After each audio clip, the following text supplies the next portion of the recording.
Toyota already looking at ways to electrify the new Land Cruiser?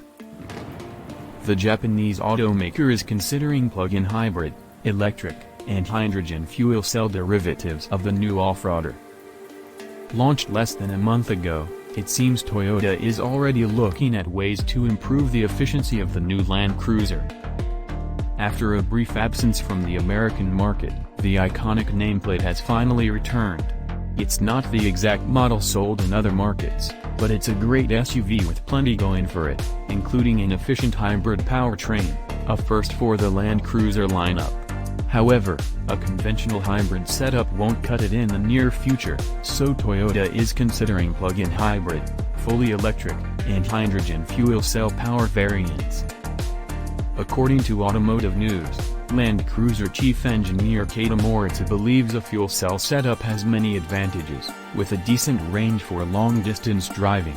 The Land Cruiser has long been used as a work vehicle in the world's most challenging environments, so a substantial range is essential. However, there are drawbacks to a hydrogen fuel cell system. The biggest issue would be fueling.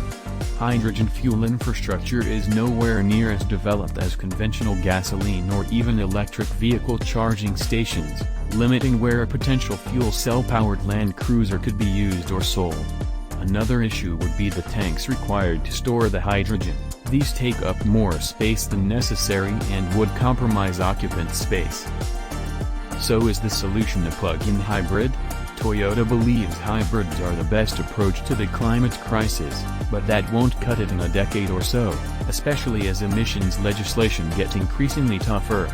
A Land Cruiser FEV would be adept at towing and, thanks to the electric assistance, would have impressive range too. Traversing into the jungle or desert wouldn't be a problem either. When the batteries are depleted, there's a good old gasoline engine the driver can still rely on. However, plug-in hybrids still spew out carbon emissions. The Land Cruiser will inevitably go all electric one day, but there are several roadblocks Toyota has to clear before then. While EVs offer excellent performance, and don't emit any tailpipe emissions, they do not perform well when towing. Even if blessed with a 500-mile-plus range, usability would still be hindered in environments such as the Sahara Desert, with no EV charging network. An electric Land Cruiser would likely sport a mighty price tag, putting it out of reach of people who need a dependable workhorse. Moritz told Automotive News that each powertrain option has difficult points and merit points, so we need to think about how to approach under the multi-pathway.